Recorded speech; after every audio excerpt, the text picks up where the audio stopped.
Research shows that the single most critical element of student learning is teacher quality and effectiveness. We know that by improving educator effectiveness is one of the most direct and promising strategies for improving student learning. To improve the effectiveness of our educators, valid and reliable processes are needed to measure how well an educator promotes learning for students.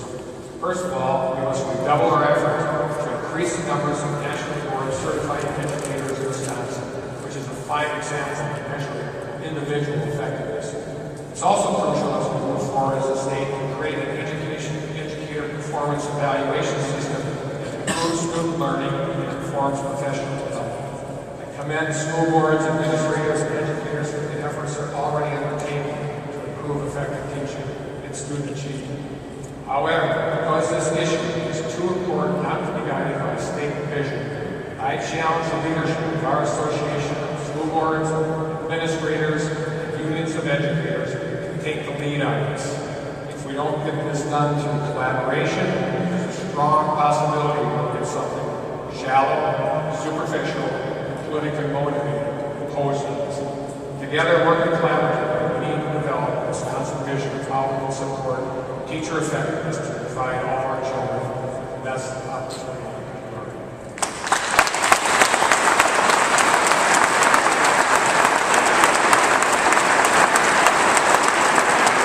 Finally, none of this is possible without adequate resources for the public schools.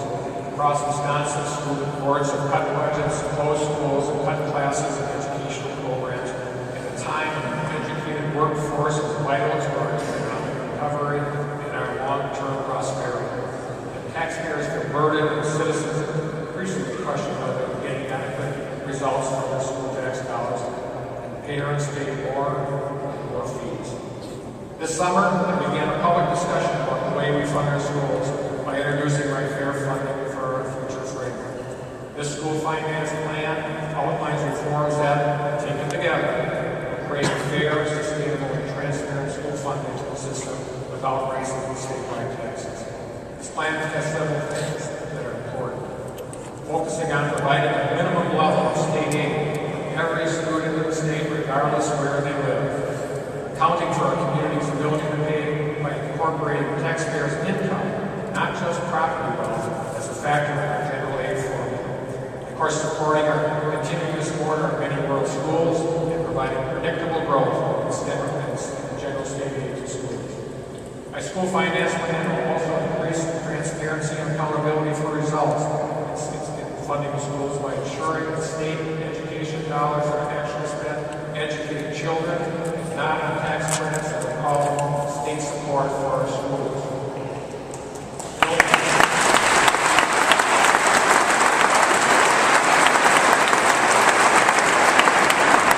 Building in a stronger safety net for our school districts by reducing swings in aid any district can experience in a given year, and investing in innovation and programs with proven results by consolidating and targeting our category aid programs. I have engaged many citizens and leaders over the last couple of months on school funding issues. We all must continue to take up the cause of every candidate for legislature, and governor, and every elected official who can help us make these reforms happen now. I know we walk through a graveyard of school finance proposals derailed by the political reality of winners and losers. My reforms are based on principles, not principles. But I recognize that any viable proposal must show communities what changes will lead to them. With that in mind, I'm going to present the school finance reform package of my budget for the next governor and legislature later this fall, when I'm able to accurately model the impacts in this year's school districts. I look forward to working with you to pass school finance reform during the next legislative session. Our moment is now.